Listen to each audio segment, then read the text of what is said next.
Welcome. Kindly subscribe to YouTube channel and follow on Facebook page at Dr. Zabby's Talk Show.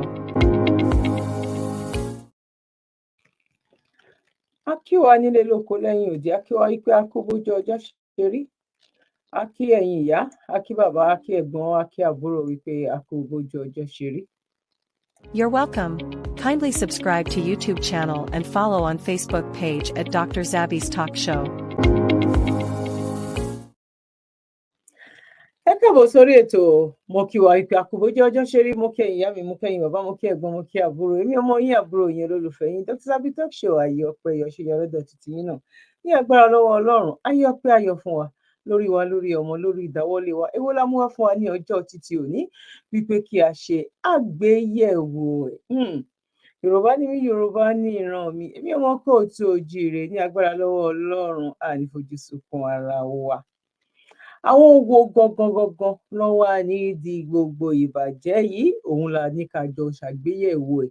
Àwọn wo gangan ló yẹ ká fi kún àwọn tí à ń pariwo ní ojoojúmọ́ wípé ẹ̀yin ọ̀dàlẹ̀, ẹ̀yin amúnisẹ́ ní lọ́pọ̀lọpọ̀ àwọn tí a jẹ́ èèyàn dúdú.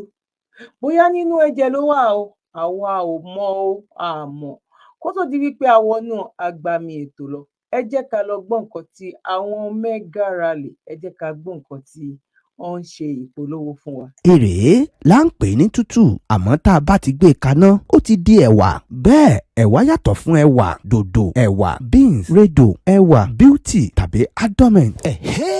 Ilé ẹ̀kọ́ yá, ẹ jẹ́ ká lọ ká ṣàmúlò oore ọ̀fẹ́ tá a ní láti jàǹfààní ẹ̀kọ́ tó yanrantí nípa kíkọ, kíkà àti káṣọ èdè Yorùbá pọ́nbélé. Ilé ẹ̀kọ́ ìgbàlódé tápapọ̀ Yorùbá Diaspora Mega Rally ṣàgbékalẹ̀ lórí ìtàkùn afẹ́fẹ́ ayélujára Yorùbá Language Online Classes. Ìforúkọsílẹ̀ ti bẹ̀rẹ̀ báyìí fún ètò ẹ̀kọ́ sáà tuntun. Tí kíláàsì sì máa gbéra sọ lọ́jọ́ kejì oṣù kẹta ọdún 2024 ní gbogbo aago 12 títí di aago 2 ọ̀sán 12 to 2 Instant Time tó ń jẹ́ aago 5 títí di aago 7 ìrọ̀lẹ́ ní UK àti Nigerian Time. Fún ẹ̀kúnrẹ́rẹ́ àlàyé síwájú sí i tàbí láti forúkọsílẹ̀ jákèjádò àgbáyé ẹ kàn sí www.megarally.org. Bákan náà ni ẹ lè fi àtẹ̀jíṣẹ́ ṣọwọ́ sí info@megarally.org. ẹ sì lè pè tàbí kẹ́ WhatsApp +1 803 846 1116 tàbí +1 347 996 1800. ó sì lè jẹ́ +1 416 992 2189. ẹ má gbàgbé wípé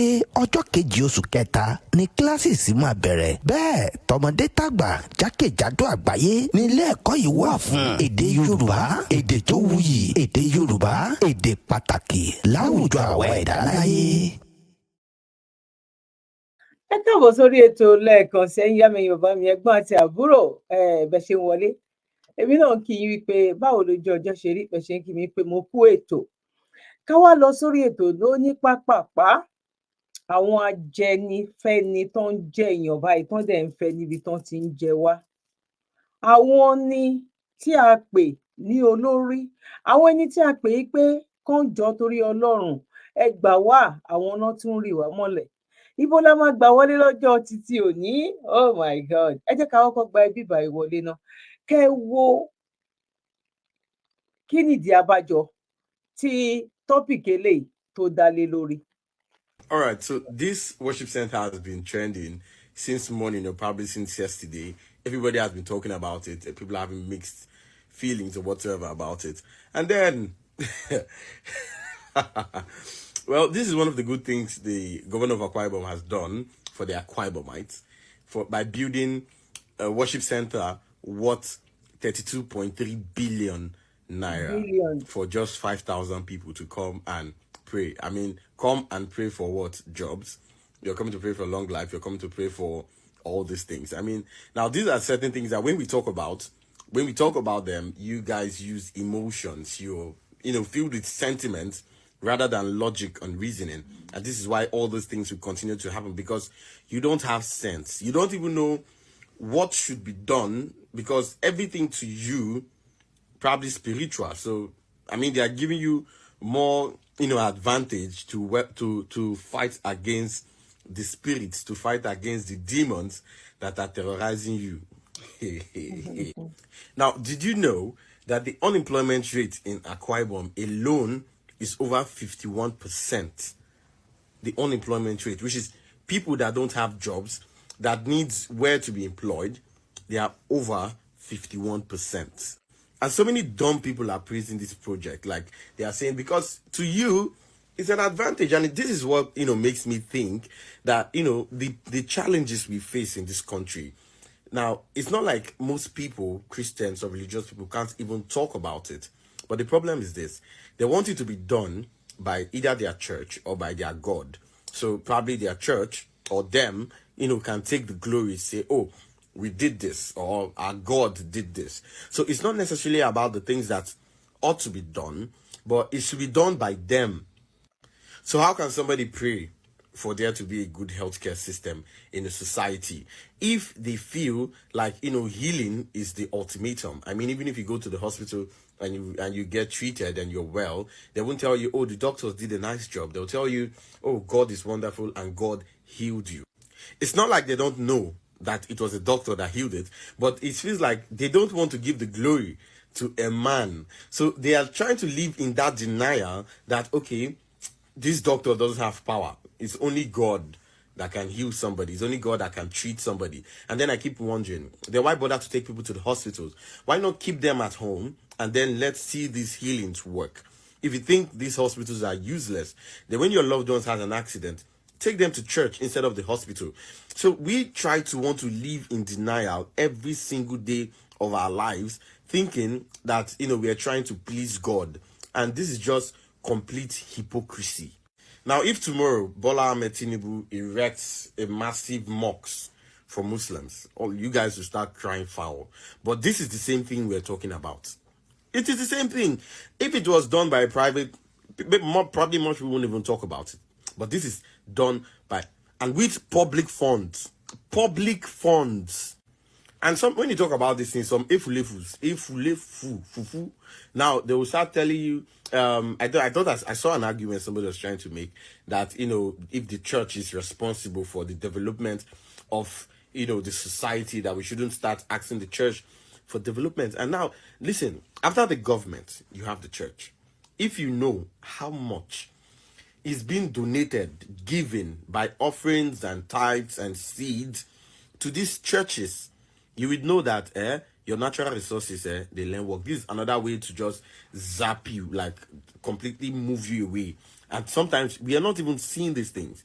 Somebody was trying to make an argument that the church is not responsible for these things. And now we're not even talking about the church funds. We're talking about public funds.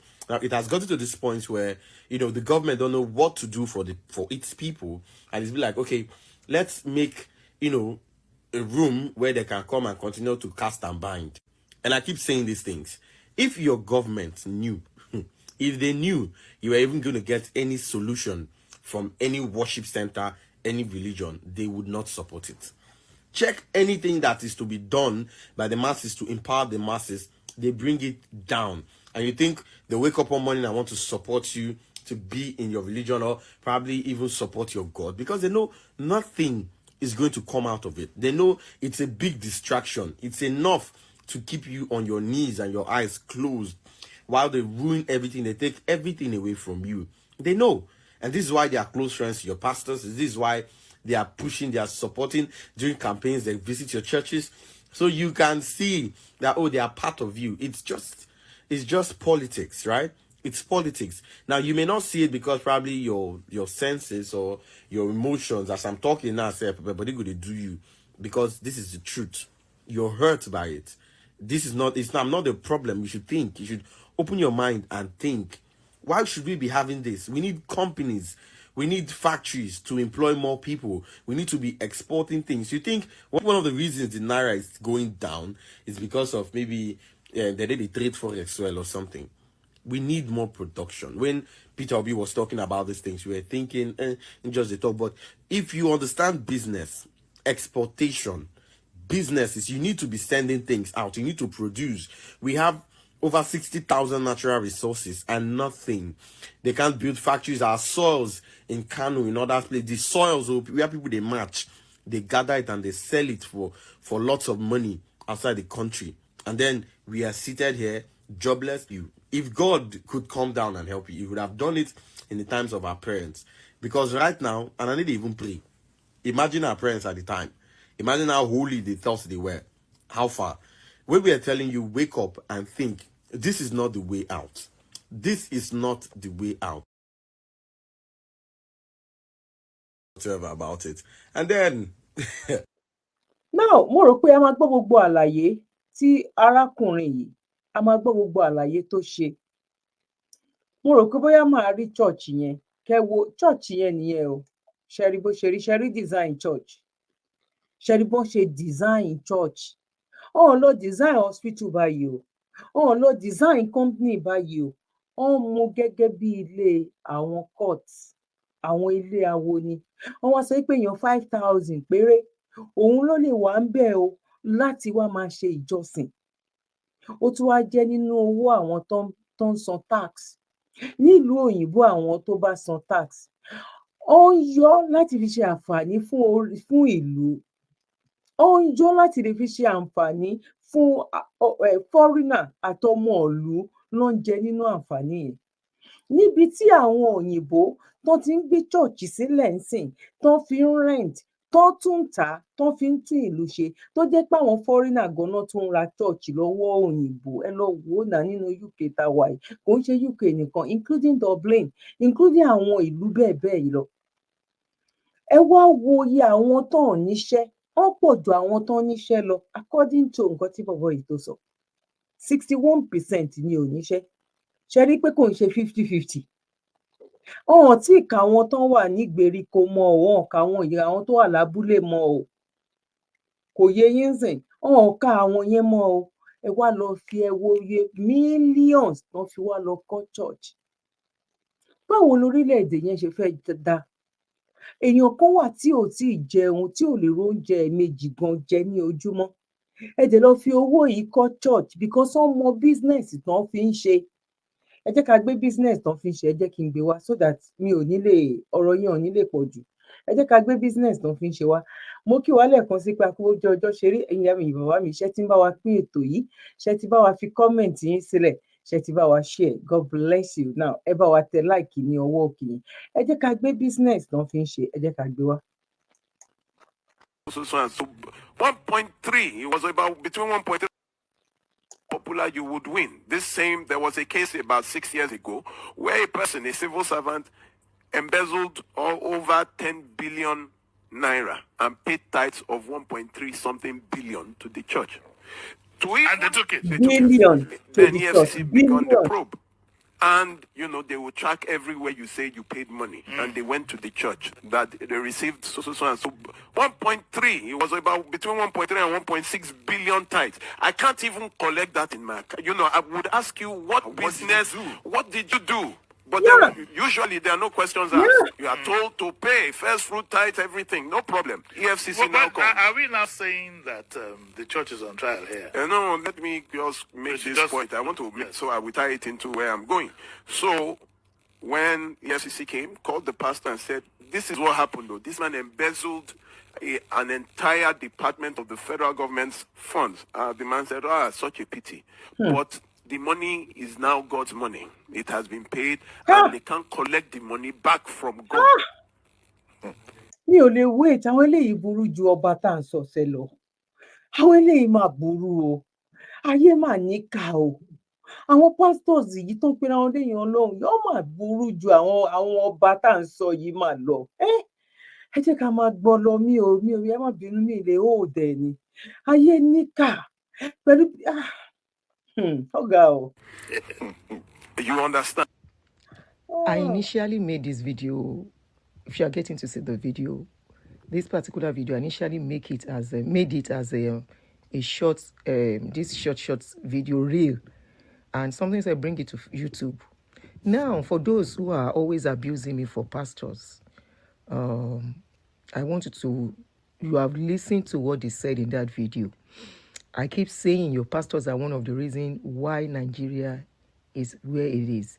If you are just joining me on this channel, I want to say welcome to this channel. My name is Adoni, and the name of this channel is Real Talk with Auntie Adoni, because I say it as it is, no matter how people feel. The truth, I stand on the truth and I uphold the truth. And the truth definitely is bitter to swallow. It's so unfortunate where we find ourselves as a people. And when we try to talk that these pastors are one of the reasons why Nigeria is the way it is, some people will come for your head. Now, you listen to that video where I posted it on Facebook. A particular person actually said that probably the story was not complete, that it was exaggerated. And he put a link of how an army officer gave 11 million. That's a civil servant, an army officer, gave 11 million to Winners Chapel. And that is what you are seeing on the screen beside me here. And he said that was the case, that this is not what it actually is. But somebody else came under that comment and said, no, that the army officer's case is a different one. That this actually happened, that the one for the 1.3 billion was actually Christ Embassy. Me, I was even thinking of Redeem, because Baba has once said that he needs 10 people to give him 1 billion naira each. And people gave, actually. And I've been saying, who are the people giving billions in a country where people are hungry? And I said, this has to be nothing but public fund. You cannot do your own personal money this way. It has to be public fund and stolen funds. And I am justified now. For those of you who come for me, please, I want you to talk on this. I want your comment on this particular post, because this is really upsetting. I'm telling you. Imagine a state governor going to church to donate billions of money. Don't you know that money is public fund meant for infrastructure, meant to fund our schools, for our children, meant to fund our universities, meant to fund hospitals, meant to give us more medical facilities in that country.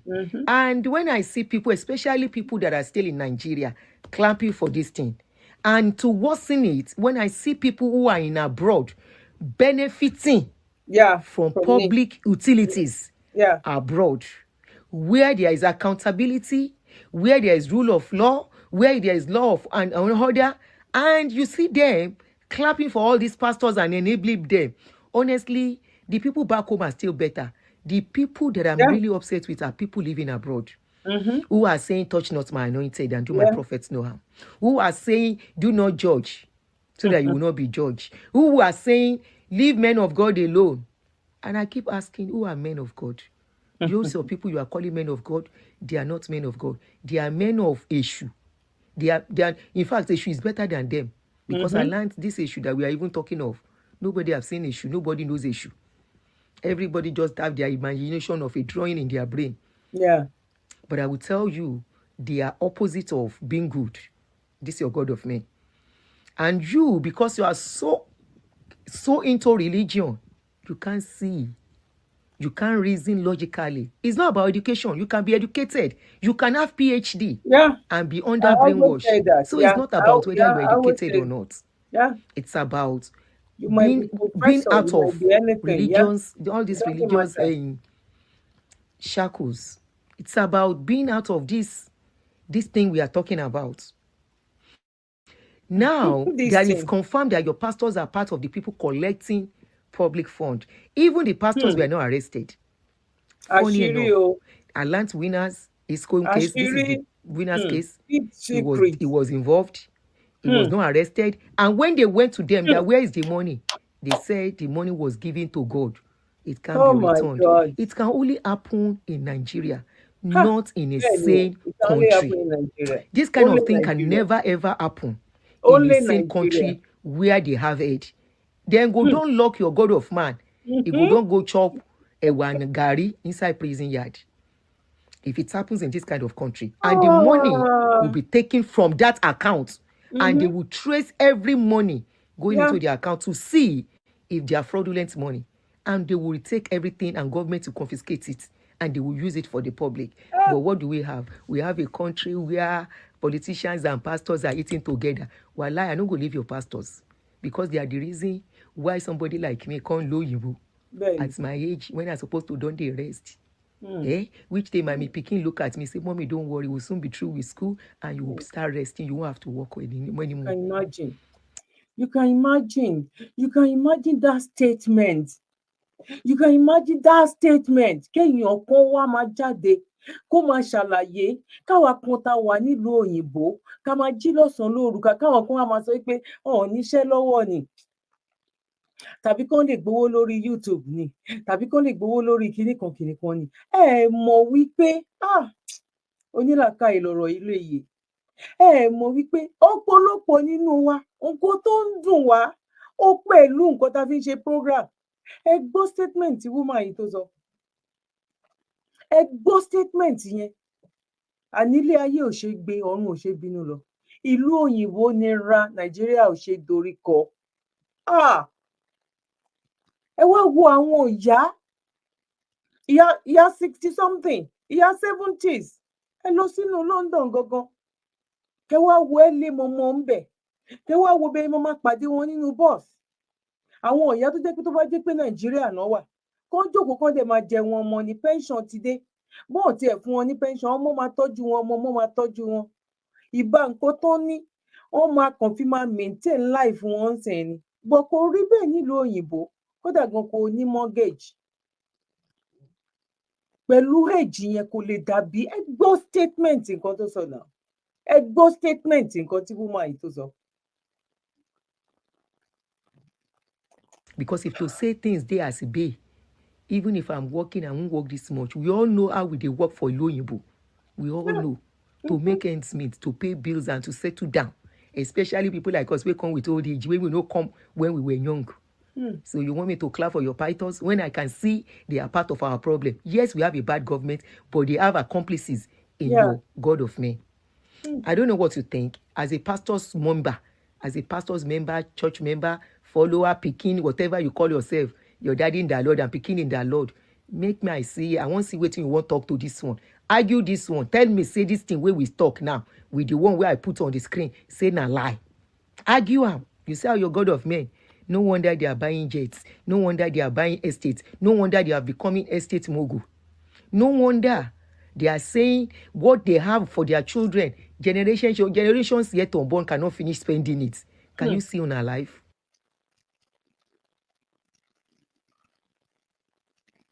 Mi ò wo tán èèyàn kan ló sẹ̀ǹdẹ̀ sí mi mi ò mọ ó wà touching. That is fact ni, but àwọn ọ̀pọ̀lọpọ̀ àwọn tó wà nílé kò yé wọn.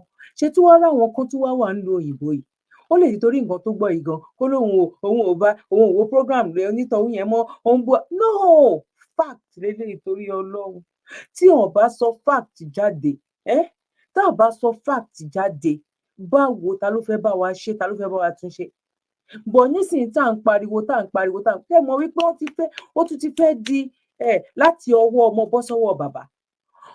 Ṣé gẹ́gẹ́ bíi wípé ìránṣẹ́ Ọlọ́run Ọlọ́run ló pè mí. No, ìgbà tí pásítọ̀ ẹ wo ẹ má jẹ́ ká sọ̀rọ̀ jù, ẹ jẹ́ ká move to the next place.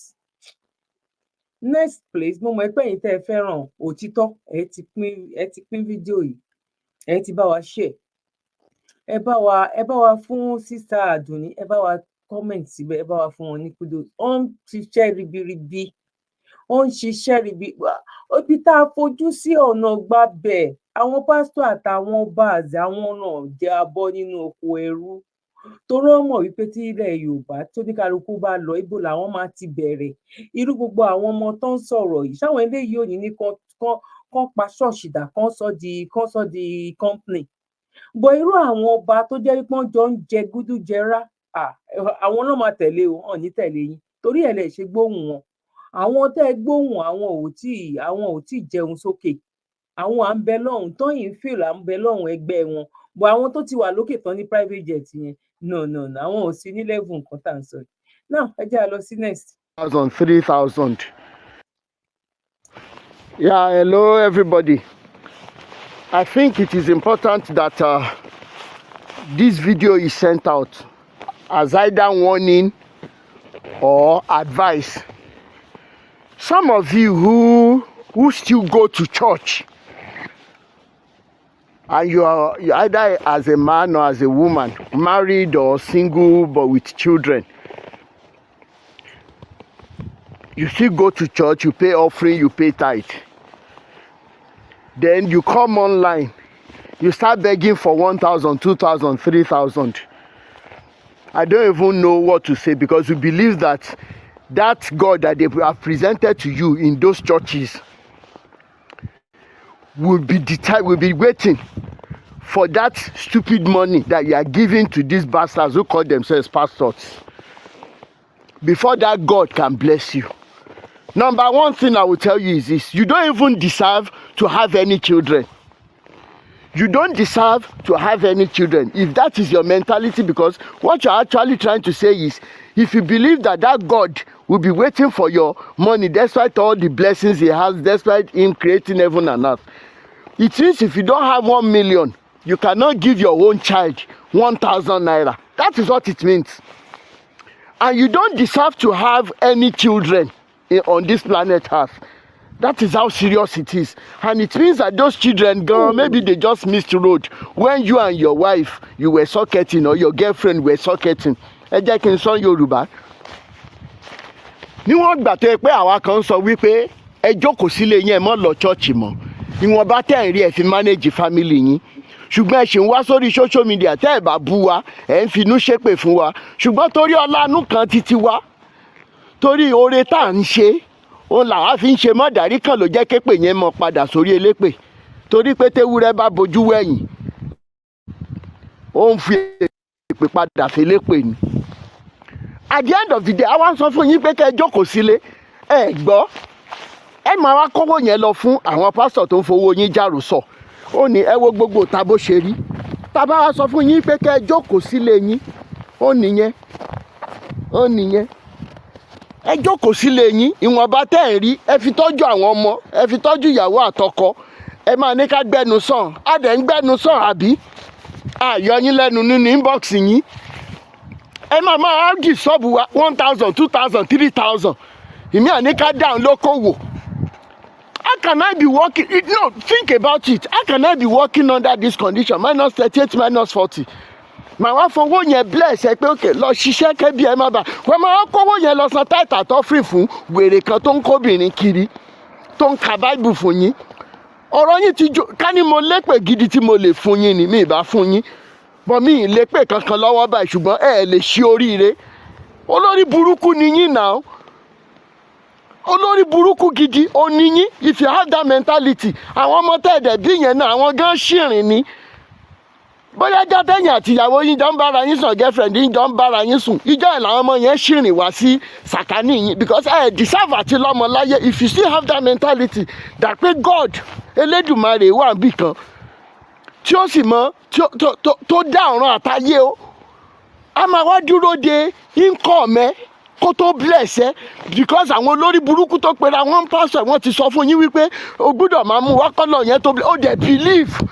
Olórí burúkú ni gbogbo àtàwọn pastors yẹn àti gbogbo ẹ̀yin tẹ̀ǹtẹ̀ lọ, ṣé olórí burúkú ni yín ni? No, mo ń béèrè náà. Lọ́tẹ̀ ní 2024 yìí, ó lójú ẹ̀ ń tẹ́yàn lè náwó sí pé òkèké bí má bàa pẹ́, a máa confam. Torówó yẹn àní fẹ́ jẹ́ kẹ́ ẹ gbà kẹ́ ẹ lọ sórí burúkú, because owó lè gbẹ́kú lọ gbárùn lọ ní. Ẹ má lọ gbà tẹ́kẹ́ má máa fi wo ohun tí ò ṣe yín tẹ́lẹ̀. I'm telling you, ó ti dójú ẹ̀ báyìí. It is not normal now. Ẹ máa wá sí ní yunifásitì téèyàn bá dẹ̀ ti ṣe fún yín, ṣé mi ìtún máa ń búyún, á máa sọ̀rọ̀ burúkú síyàn. Ipe tébù ń tọ̀nù, tó bá hun tébù kò má tọ̀nù mọ́, kó sọ ọmọ sọ́ọ̀tì kó fọ́ dànù. Kí ló dé gan-an? Tẹ́ ẹ bá fẹ́ jẹ oúnjẹ gidi ní December, torí wọ́n ní Yorùbá lọ wọ́n bọ̀ wọ́n ní màá bá tiẹ̀ jẹ ibi ìṣáná ló ti máa ń bẹ̀rẹ̀. Ẹ calculate iye tẹ́ fi wọ mọ́tò lọ sí church, tẹ́ fi wọ mọ́tò padà. Ẹ kọ́kọ́ calculate yẹn ná. Ká tó ṣẹ̀ wá sọ offering àti tithe, ẹ wo iye tó ń lọ sọ́wọ́ àwọn olórí burúkú tí ò ṣiṣẹ́ yìí. Ṣé wọ́n forí orí ti yín rún mú pé kẹ́ ẹ mọ́ gbélé ayé ṣe oore, pé kẹ́ ẹ mọ́ nísinmi ni? Kò lè máa dín lọ báyìí lọ́nà. This is 2024, ẹ jára yín náà.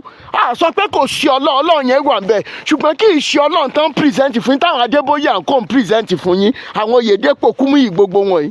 Ibiyome and the Paul Eneche gbogbo àwọn olórí burúkú yìí.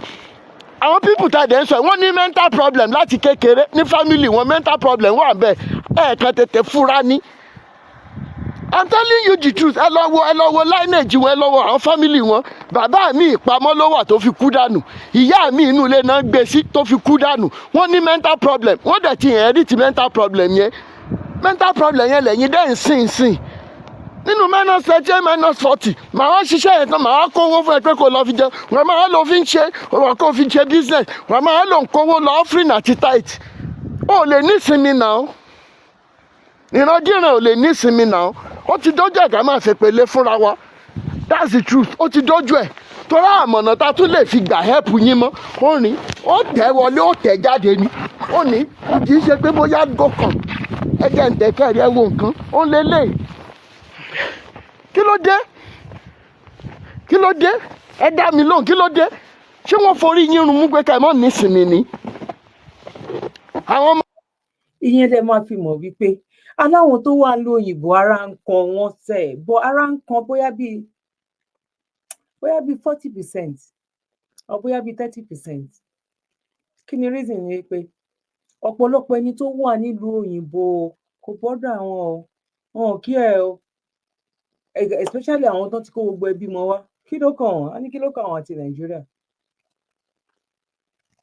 Kí làwọn fẹ́ lọ ṣe? A rí ọ̀pọ̀lọpọ̀ tó jẹ́ pé property tó wà ní Nàìjíríà gan wọ́n ti tà. Wọ́n fẹ́ dúró sílùú òyìnbó. Torí ẹ̀ tẹ́ bá wá ń sọ irú àwọn nǹkan báyìí, wọ́n máa wò pé kí ni Ọlọ́run lòun Jésù lòun fún lówó òun, Ọlọ́run lòun fún lówó tòun o. Báwo la fẹ́ bọ́ nínú oko ẹrú? Ìyẹn lẹ máa fi mọ̀ wípé àlọ́bá nìkan kọ́ àwọn nìkan kọ́ ló ń ṣe wá nínú ìlú yẹn, especially ní Nàìjíríà ní ilẹ̀ Yorùbá yìí. Gbogbo àwọn pastors tán lórúkọ ńláńlá yẹn Yorùbá ló pọ̀ nínú wọn. Yorùbá ló pọ̀. Ẹ wo fídíò tá a gbọ́ yẹn náà, ẹ wo fídíò tá a gbọ́. Ìgbà tó jẹ́ pé bàbá Adébóyè lè wà lọ́tọ́ lè máa sọ wípé ẹni tó bá máa lè san 5 million bóyá ó rí 10 million náà ti kọ́kọ́ bẹ̀rẹ̀ lójú ayé. Are you kidding me? Kí ló rí lè ń ṣẹlẹ̀ gangan lójú ayé? Níbi táwọn kan ò ti jẹ́ tí a dẹ̀ rí nínú program yín wípé owó yẹn ó ṣe lè fi lọ ṣí company kan sílẹ̀. Back to back ni àwọn ọba nìkan kọ́, àwọn back to back ní sìnyín wípé sẹ́ alẹ́ máa gbọ́ sẹ́ àwọn chọ́ọ̀chì láìpẹ́ láì jìnnà chọ́ọ̀chì máa padà di iléeṣẹ́. Kó di iléeṣẹ́ òun lọ́lọ́run gan lè fi yọ́nú sí yín.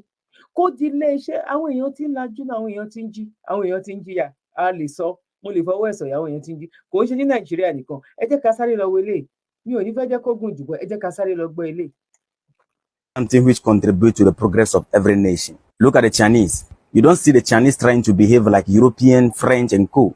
In everything they do, their language comes first before any foreign language. Even their weapons, guns, and missiles, it resembles Chinese made. Look at North Korea. They don't try to act like the British, French, US, and co. They behave Korean. They hold on to their culture and everything. India, the same. The Arabs, the same.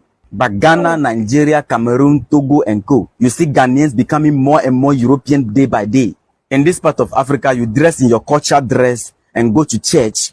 They look at you like some juju man. You look more Christian in suit in Africa. To become a Christian in this part of Africa simply means that you should drop your Africa culture and accept European culture. The Togolese becoming more and more like the French. Nigeria becoming more and more European day by day. We have lost our identity. There was a time Ghana was better than China, but today China is better than Ghana and US put together. The countries we refer to as developed countries, shamefully, our leaders also make this reference. Developed nations. They are not even ashamed of themselves to be making those references. Some of these countries, Ghana was better than them, but today Ghanaians must travel to those countries to better their life. Shameful and disgraceful. That is not even the problem. The real problem is the fact that there are some other groups in Ghana, Nigeria, and other parts of Africa which are claiming that they are Israelites by faith. They reject their identity as Ghanaians, as Nigerians, and the rest. They are claiming Israelite identity, claiming to be the descendant of Abraham from Israel. They are forcing themselves so hard to be identified with the ancestors of others. Abraham, Isaac, Jacob from Israel, thereby demonizing their own ancestors. You see them sadly praying in church. I disconnect myself from the bloodline of my ancestors. I disconnect myself from my family. I disconnect myself from my village.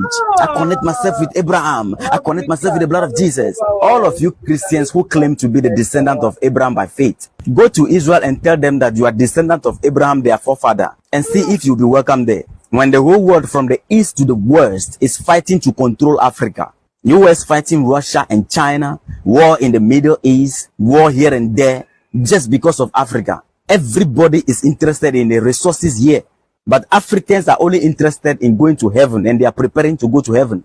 If Christianity and prayer in church, can solve problem of Africa, the Chinese shouldn't be there, the Indians wouldn't be there, Koreans wouldn't be there, the Arabs wouldn't be there. We would have been the best because we pray most. Go to churches today. Nonsense.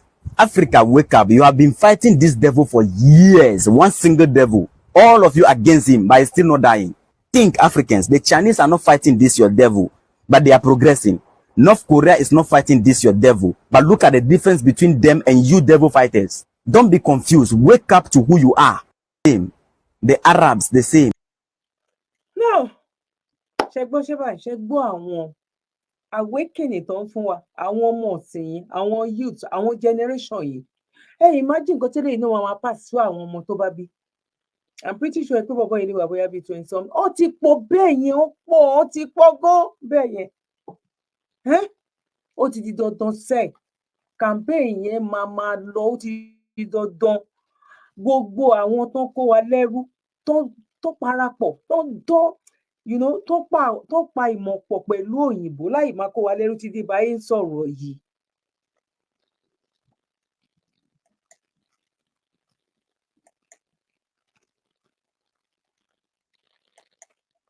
My office as a prophet. Ṣé ẹ rí wọn, àwọn olè? Ṣé ẹ rí wọn, àwọn olè? $1 to naira. Right now, $1 is how much? Ṣé ẹ rí àwọn olè? 1,009 or 1,800 or whatever. Now hear me, dollar. My name is Chibweze Eziokezie. I operate from heaven. Dollar, hear my voice. Go down in the name of Jesus Christ.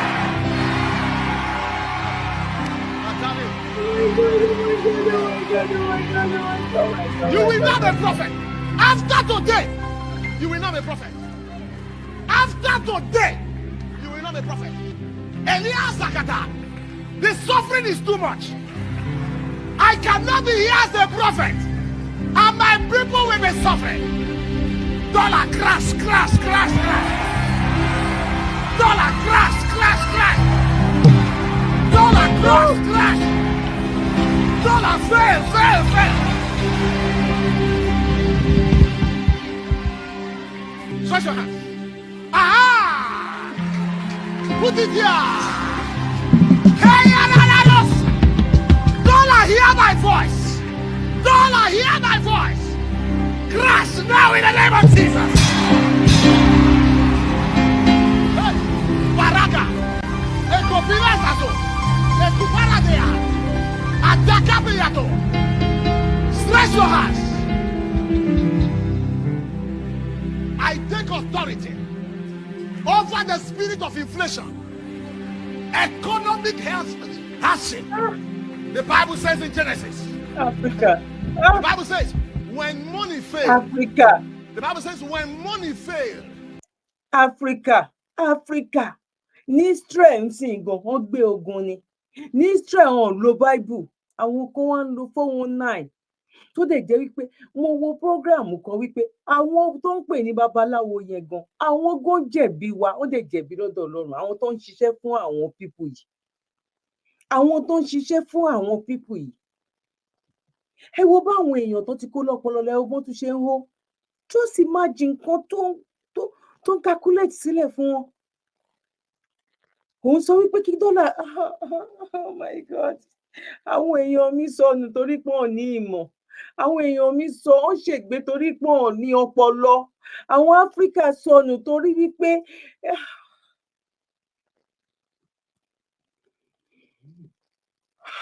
ẹ wò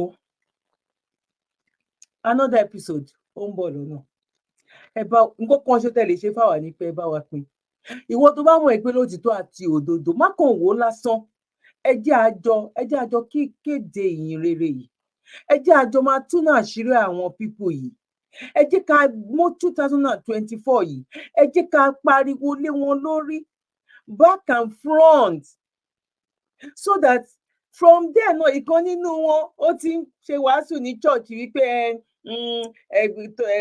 owó àwọn family lówó ó ní ìdówó lé ẹni tó bá ní 50,000 ńbẹ ẹni tó bá ní 100,000 kò ń ṣe pé òun fẹ́ gbà bọ́ ẹ lọ kó fáwọn family irọ́ náà ń pa òun ò ṣe kọ́kọ́ bẹ̀rẹ̀ náà wọ́n ti ń gbọ́ wọ́n máa gbọ́ tá a bá bẹ̀rẹ̀ pẹ̀lú wọn because àwa tó wà nílùú òyìnbó aláwọn tó wà ní nàìjíríà nìkan kọ́ ló ń fìyà ń jẹ wọ́n fìyà jẹ 90% ẹni tó wà nílùú òyìnbó kò sí nǹkan tó sọ wípé kí ìlú òyìnbó kí nàìjíríà kó má dàbí ìlú òyìnbó aláwọn pásítọ̀ yìí àwọn gan burú ju sátánì lọ àwọn pásítọ̀ àti gbogbo àwọn politicians yẹn the same awo náà jọ wà ẹ tiẹ̀ jẹ́ ká gbé àwọn pásítọ̀ ẹ jẹ́ ká gbé wọn sáré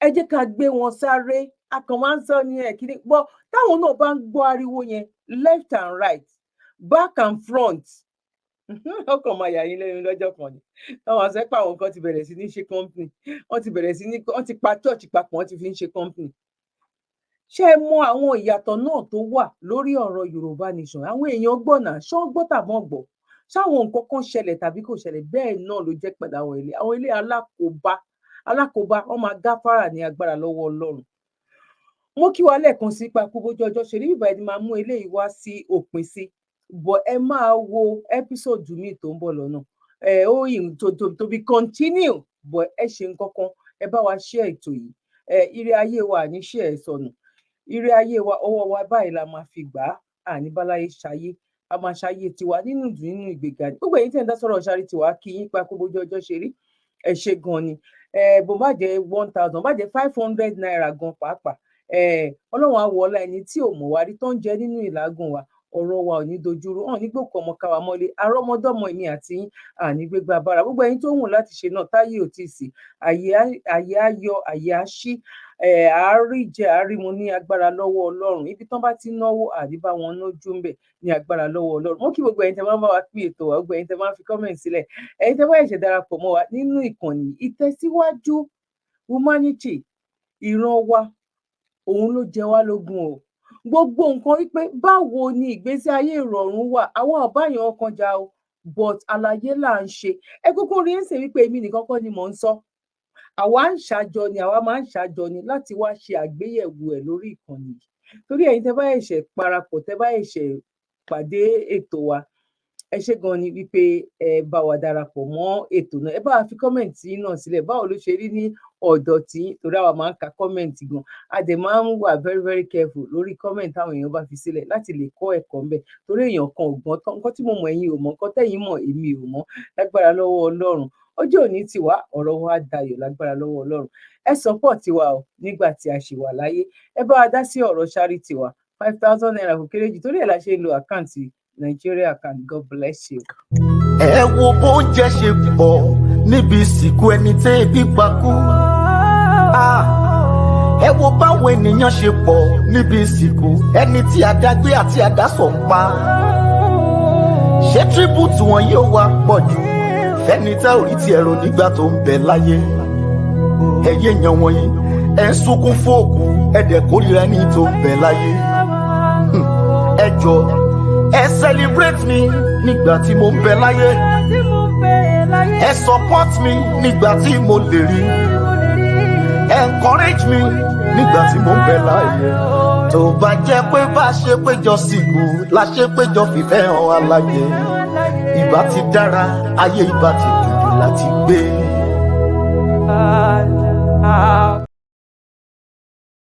You're welcome. Kindly subscribe to YouTube channel and follow on Facebook page at Dr. Zabby's Talk Show.